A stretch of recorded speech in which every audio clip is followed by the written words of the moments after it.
ये हरियाली बहुत खूबसूरत लगती है परिवार, और ऐसी एक खबर आप लोगों के लिए लेकर के आए हैं। अगली 3 मिनट हमारी और सदा के लिए नॉलेज आपकी।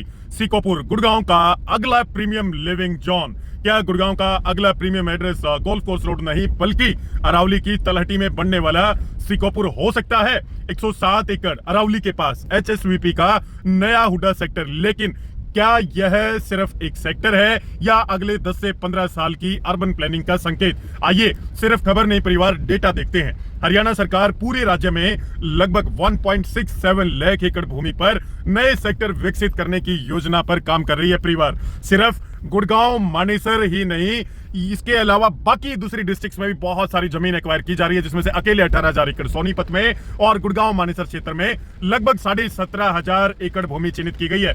और अब तक गुड़गांव के 8 गांव लगभग 196 एकड़ भूमि के प्रस्ताव दे चुके हैं। लेकिन इस सभी में सबसे बड़ा प्रस्ताव आया है सिकोपुर से 107 एकड़ का, यानी सरकार की पहली प्राथमिकता वाले क्षेत्रों में सिकोपुर उभरकर सामने आ रहा है परिवार। अब जरा एनालिस्ट की तरह सोचिए, सरकार कहीं भी नया सेक्टर नहीं बनाती, उसे चाहिए connectivity, future urban expansion, employment corridor, environment balance, long term liveability, और सिकोपुर इन सभी बॉक्स को टिक करता है। यह इलाका अरावली की तलहटी के पास में है, लेपर्ड ट्रेल के आसपास है, नई गुड़गांव ग्रोथ बेल्ट का हिस्सा है, मानेसर इंडस्ट्रियल बेल्ट के प्रभाव क्षेत्र में है और कई बड़े इंफ्रास्ट्रक्चर कॉरिडोर से जुड़ने की क्षमता रखता है। यही कारण है कि HSVP यहां नया सेक्टर विकसित करना चाहता है। अब सबसे महत्वपूर्ण बात, प्रीमियम लिविंग की परिभाषा बदल रही है।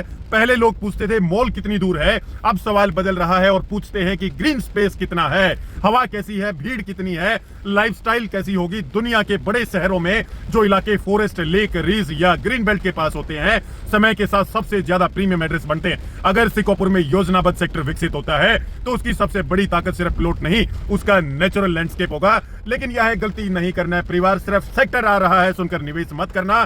सरकार कब मंजूरी देती है ये देखना होगा, लैंड परचेज कब पूरी होगी, infrastructure, road, sewer, water park, public facilities कब आएंगी, ये सब बनने में समय लगता है। स्मार्ट निवेशक सिर्फ सेक्टर नहीं देखते हैं, वो अर्बन प्लानिंग देखते हैं। आज सरकार जमीन खरीद रही है परिवार, कल इंफ्रास्ट्रक्चर आएगा, चीजों में समय लगेगा और इसके लिए capital planning, infrastructure, migration, housing demand appreciation, इस वेल्थ साइकिल को हमें मद्देनजर रखना होगा। तो अगली बार सिर्फ यह नहीं पूछना कि यहाँ आज क्या बना है, पूछे सरकार अगले 15 साल में यहाँ क्या बनाना चाहती है। प्रेडिक्शन नहीं, पैटर्न समझें और सिर्फ द साहिल नेस्ट पर।